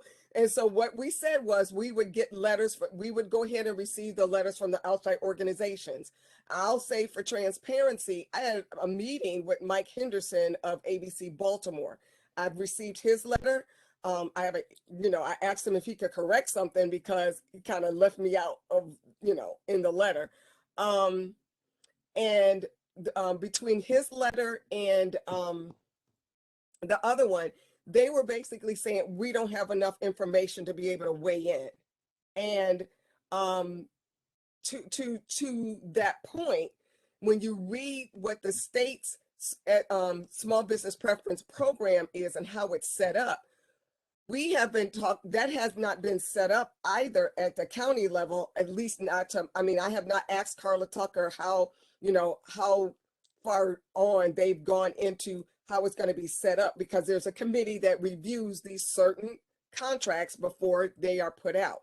So with that in mind, and because again, this has been a week, everybody's running around, my conversations individually has been one of these, while I know that it has passed certain muster tests at the county, that at least the commissioner says, since we can't come to an agreement, that it needs further study. We need more information because we haven't found out how the county is going to set up their committee like the state has to do these reviews. We don't have the, as we say, the devil's in the details. We don't have the details, so it's hard for the outside groups to weigh in properly, and it's hard for my subcommittee to even be of consensus, i.e.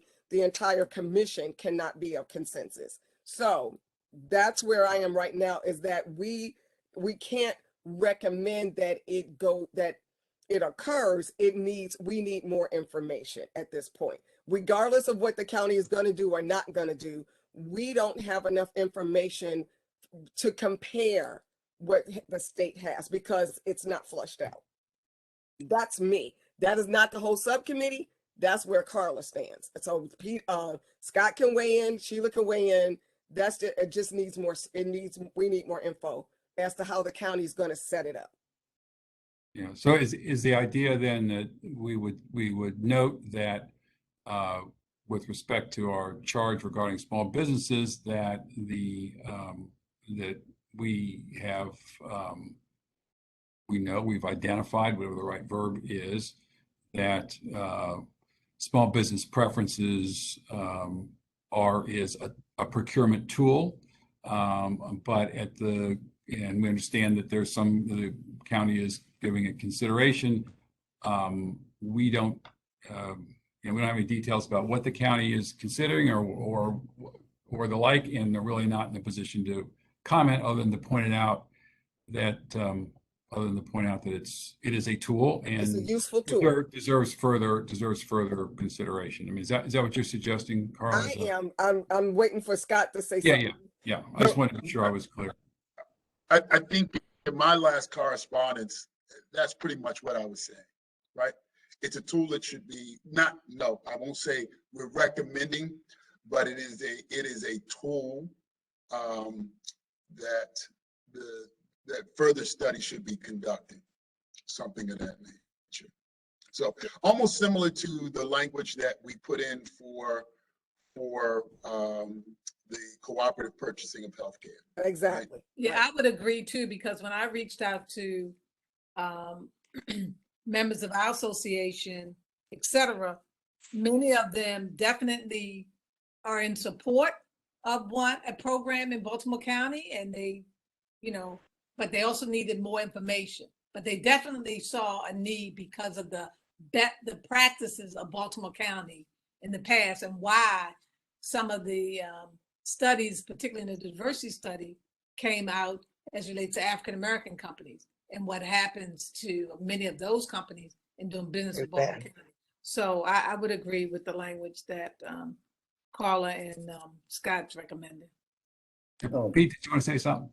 Yeah, I totally disagree because there was nothing in the surveys or uh, when we had the open forum, no one said they needed a bidding preference. You know, we're the Contractors Association, especially AUC, is fully against it. Okay, and it's not against small businesses. It's not against helping small business. It's an unfair bidding advantage. And that's what they don't want to see. And quite honestly, the other two organizations were kind in their response, okay, because they don't want to see that either. So they toned down their response on purpose because they just did not want to be as what would you say direct as maybe AUC was. And again, I also had another MAA was going to send a letter in today, and they called me and says, "Is it too late?" I said, "Yeah." I said they were supposed to be in already, so they were also drafting a letter against this, and I told them at this point, it's not going to do any good because it's past the deadline, and we'll see where this goes. So Peter, Go ahead. Respectful, and I'm trying to get my words right. Respectfully disagreeing with you. Let me say this, not with you, but the position, because I hear that you're very adamant. I see the body language. I hear the tone, all of it. And yes, there are several of us that could be the opposite on the other side. I would like to think that there could be some compromise by saying it needs further study, as opposed to you and certain others saying, no, we don't want any further study. We're just saying it is what it is, and not allowing the study to go through, number one. Number two, I've heard the conversation as though this is going to be for every solicitation. It is not. The states is not for every solicitation, and just because it might be there doesn't mean that it automatically will be applied. Whether your people were kind in their letters to me, might be. I had a face-to-face conversation with Mike, so we talked about some other things, but lastly, we are getting letters from your side. What I don't want to do is put my stick down and say, we got letters on the other side that would say yes to have the program. And hold on a sec. Hold on. I'm trying to be negotiable.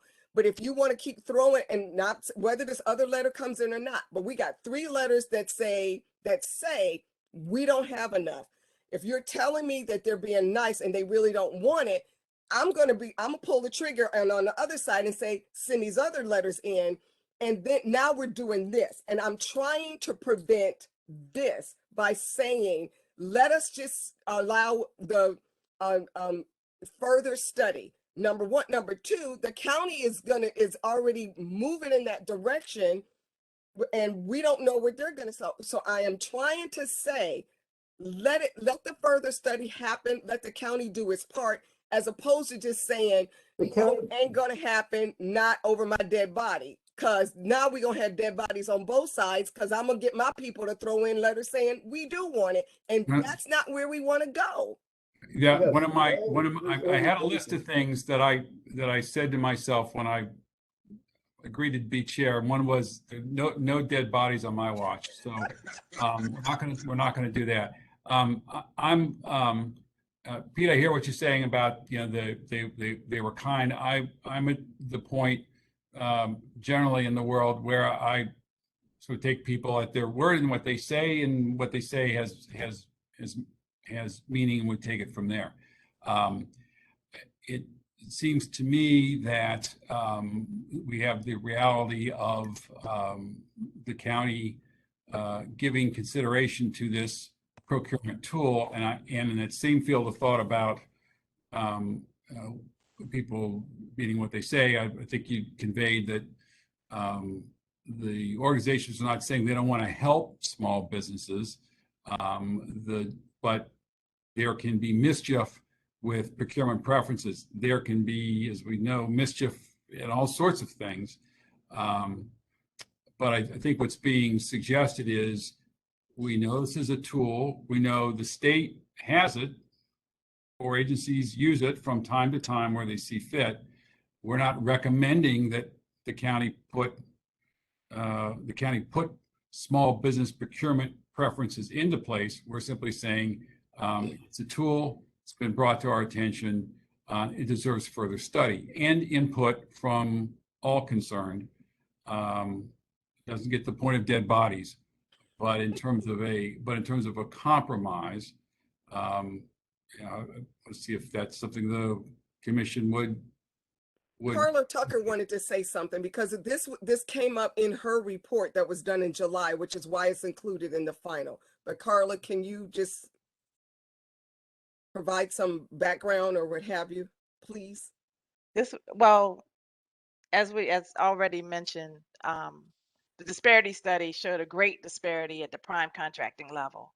And so we were just trying, because you have a race conscious program, we are required to exhaust race neutral measures.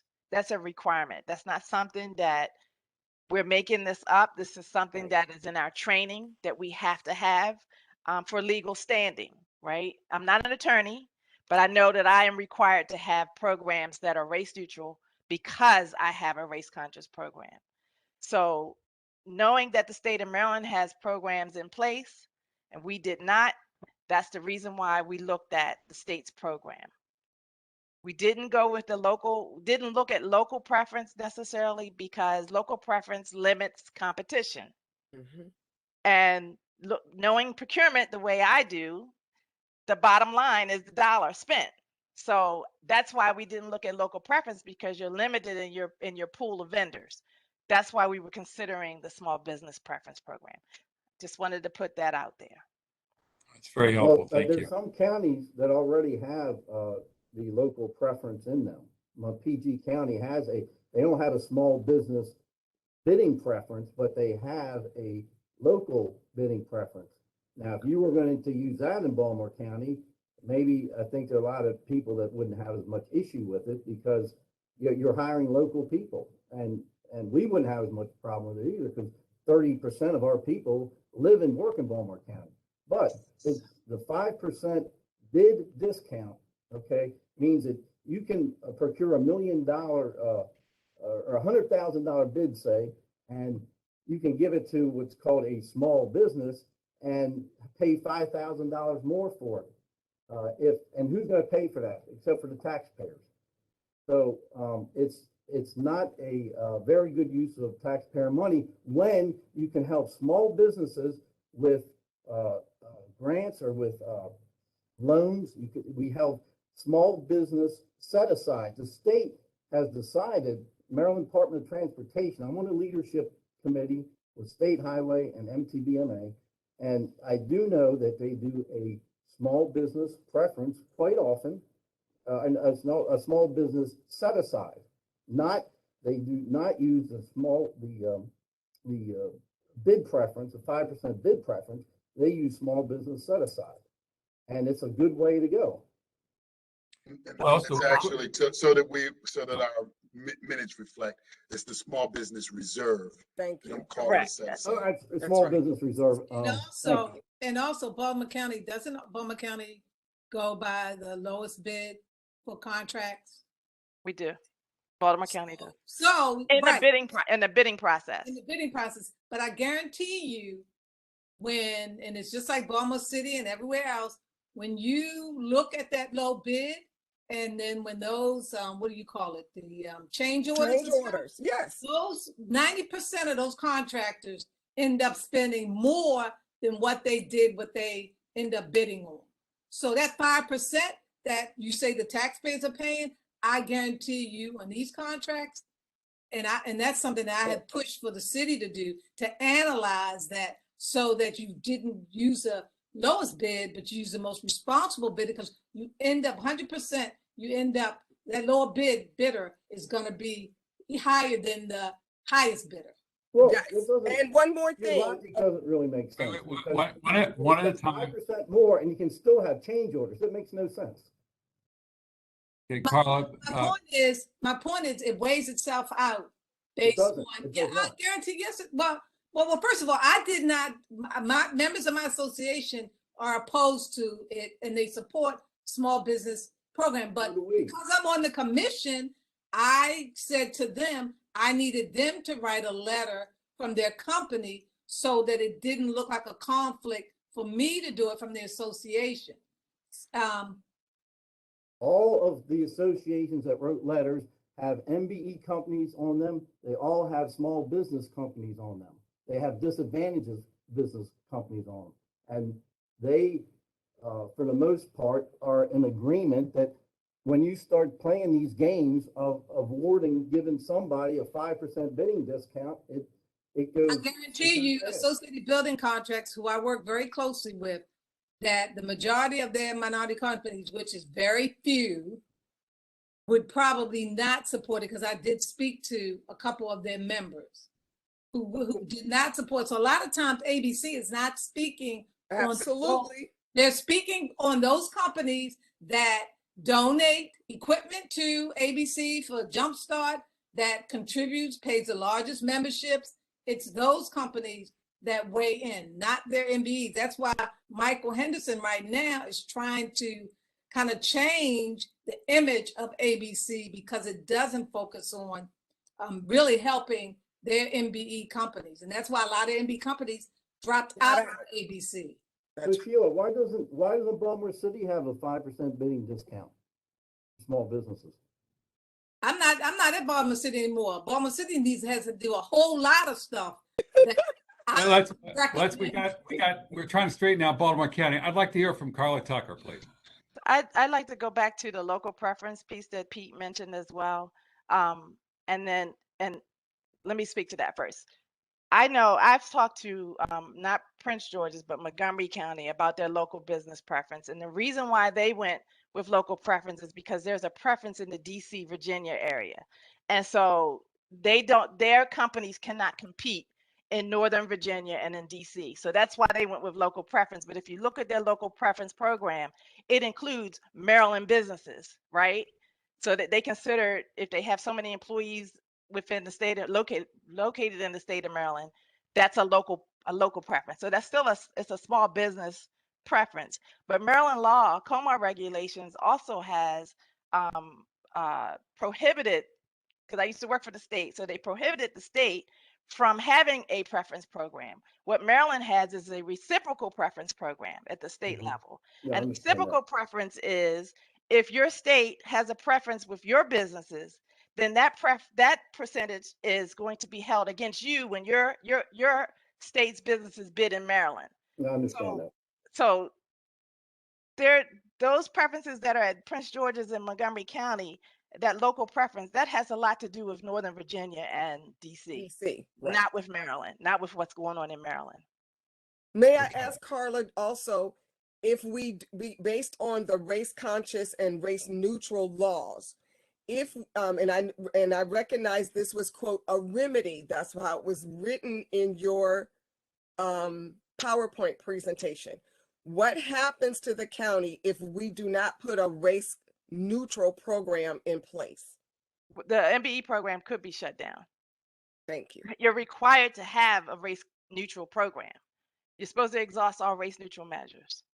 Thank you. That's the reason this is the reason why we are doing this. And I know we're saying 5%, but it's not always 5%. And that's why we are calling this a tool in the toolkit, is to keep us from getting sued, protests and everything. We're trying to right the ship. Well, Baltimore City is just starting their study, and probably when that study is completed, because they're behind, way behind, they're like 2 years behind. Yes. That it will probably be incorporated with Baltimore City as well. Well, in terms of, just mindful of the time here, doesn't sound like we're gonna have a consensus to say we recommend small business procurement preferences. We're So recommending, I think the next question is that we say something about to the effect that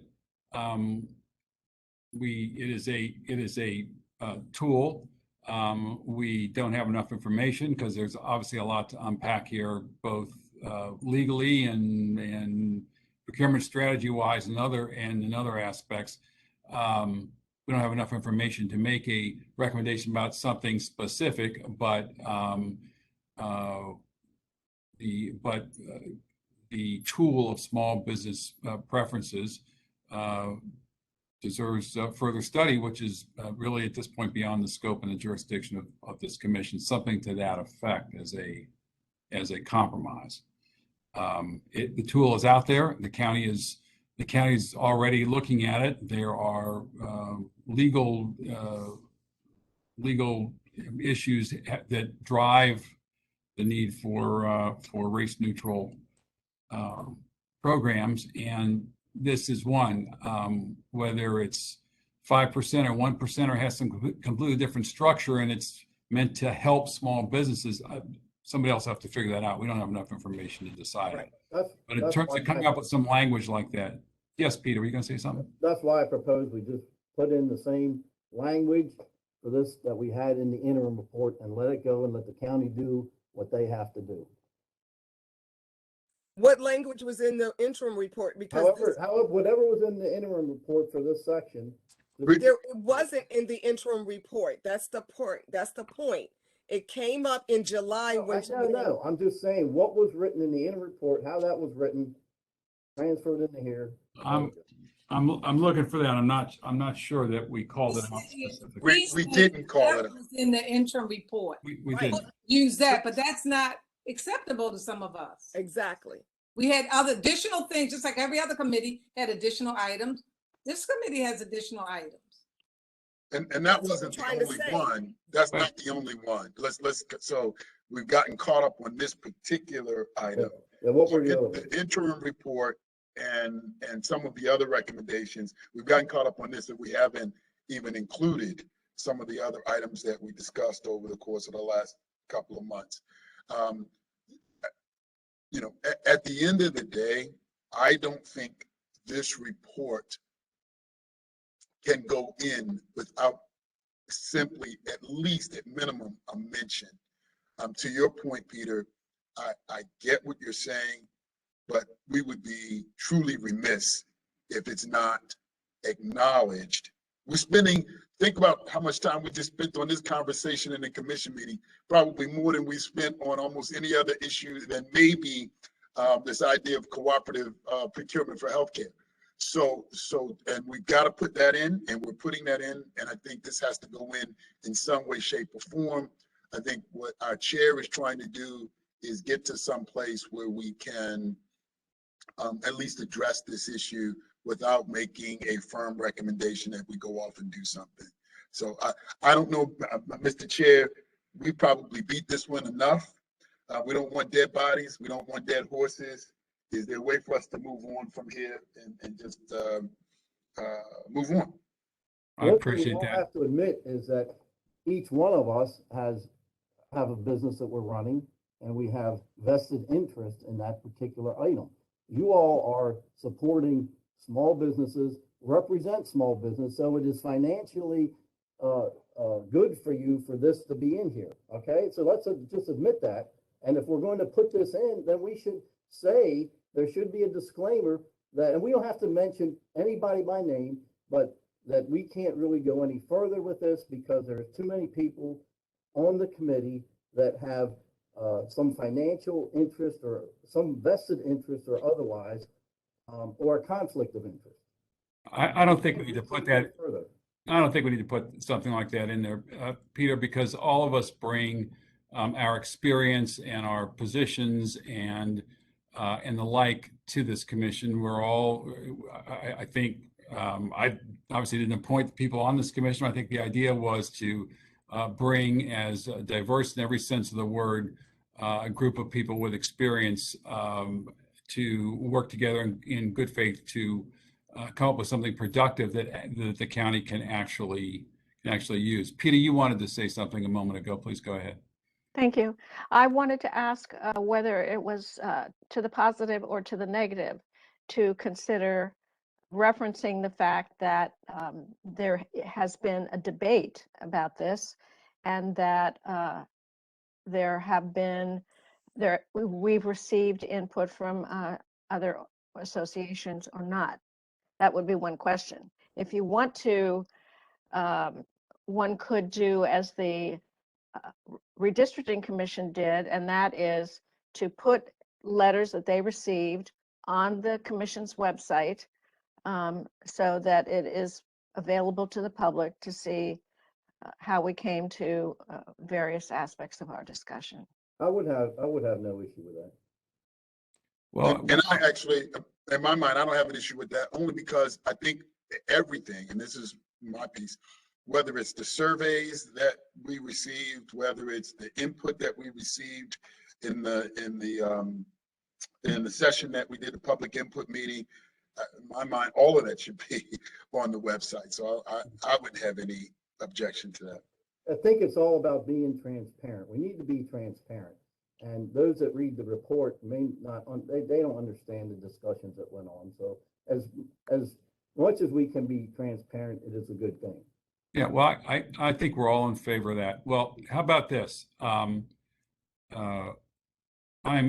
happy if everyone would like me to take a shot at writing a paragraph that incorporates effort to mention this tool, this debate, that refers to input and the like that's on the website, and see if I can sum it up in a way that everybody can live with. And if I send that around, give me a day or two, and see if we can't have it work that way, because I don't think we can just step away and not say anything. So if there's, want to have something we all can live with, and that hits the transparency piece and the significance piece, and again, mindful of our charge about small business in the executive order. So I'd be happy to take a stab at that unless somebody else would like to, and I'd welcome that. But if not, I'll do it. Send something around, and we can all weigh in on it. If we need to get reconvene, we can do that. But I will do my level best to address everybody's concern, but do it in a way that Thank you. reflects all the careful thought and the passions and the reasoning that this commission has brought to everything. Is that okay if I try that? All good. Scott, you said there was something else that on our committee that hadn't been resolved? You're muted. You're muted. It would be helpful for me if we drop that piece in. I know we've got some other things, because I don't, Carla, if you recall, and I can't remember what they all were, but there was some additional points that we made that I thought we had concurred on, associated with reviewing goals by agency. If you could recall, I think that was one of them, and I don't think that was in the interim report. Payment was one. Payment was one. Payment was another Prompt payment, I think. And I think there was an agreement on the prompt payment situation. Yeah, that when I wrote that, the secondary one, we were able to agree on that one. Yes. Yeah. So I think there were just a few things. There were a few things, Carla. We just need to drop the interim in, and then let's go back to our notes real quick and make sure we've gotten all those in. Yeah, the most controversial was this one, but we've got to get those others in. Well, that's a great point. So I'm going to ask the subcommittee to pull that together. Yes. And yes. Then let me offer up my compromise language for everybody to take a look at, and then we can, if that will work, or work as tweaked and everybody agrees, then we can drop that piece in as well. But okay. I would ask the subcommittee to pull those parts together, and so that then gets us. So I'm gonna get a draft compromise language. Everybody else, please go back, take another close look at this final draft that you have. Carla, when your group is ready, please send that section so everybody can take a look at it. We need to have everything back to Jasmine to keep this thing rolling by the 3rd. I'll send an email to everybody reminding them of that deadline, and then we'll see this through. Yes, Dan. I just want to get some clarity on the sustainability, what was being requested. I think Pete kind of framed it, and I want to make sure I do the homework. If we're looking for examples, is that to justify the paragraph for ourselves and it would not be included, or do you want to have examples? Because during some of it's very easy to find, just go to environmental justice and tons of stuff pops up. There's, part of the EPA that deals with it too. So is this to satisfy that that's a real problem, or did you want like links in the statement that say here's where environmental justice is documented as an issue, because there's medical journal articles, EPA articles, and on and on. I'm happy leaving it the way it is, but if I'm going to do some work to clarify this, I want to make sure that I get the way whoever had concerns, I think it was Pete, but maybe others, are addressed properly. I think it was Steve. Steve, okay. Yeah. I mean, I'll just say, this is Elizabeth, I'll just say that with Jen Iosa here and her team, I think, they get it. They'll get it. They're going to be implementing those recommendations. I mean, 1 or 2 sort of very standard reference articles, links, but I wouldn't go to a lot of work. They're very much engaged on that aspect of sustainability. Okay. A lot of the federal money coming down will undoubtedly require that lens. So, and the county executive in general focuses on equity and sustainability as parallel pillars of a lot of our work. So No, I appreciate that. Too much. I appreciate that completely. And, this was the original draft of this was months and months ago before Jen was here. And so, that's retained. I can put in a couple of links and, essentially keep the same language so that if anybody has any questions, is this really a problem? Is this really an issue? And there'll be, one is going to probably be a journal article and the other is the EPA. So not an opinion piece, in other words. Great, thank you. I'll send that out, and if that's okay, then you can incorporate it. Great, Thanks. thank you. Thanks, Dan. Okay, everybody. One of our liveliest meetings may actually be our last meeting, subject to something coming up that we all need to reconvene for. I do plan on having us reconvene post final report going to press, and I'll going to pull the details of that together, but that will be social, not subject to the Public Meeting Act, because I would like the opportunity, for those who want to, I'd very much like the opportunity to spend some social time with everybody. Okay, for anything else for the good of the order while we are all together at the moment? All right, well, thank you all for a very thoughtful and lively discussion. Again, it's an absolute privilege to serve with you. We'll all take those next steps. We're going to get the information and additional wording and revised wording out. Please get your edits to Jasmine, and we'll stay in touch via email. And again, if we do need to reconvene, we'll do it. But thank you all for your time today. Yes, Commissioner Chambers. Yes. For the MBE subcommittee, if we can, I'm going to email back out the secondary portions of the recommendations, and if we can just do a reply all email by Monday, that would be great. I'm not putting pressure on any of us for tomorrow, and bad enough the weekend. So if we can just say by close of business on Monday, I think that would be good. Are we okay with that? Yes. Okay. Thank you. Good. All right, everybody. Thank you all. Have a great evening. Take care. Hey, Phil, can you stay on for 1 minute? Sure. All right.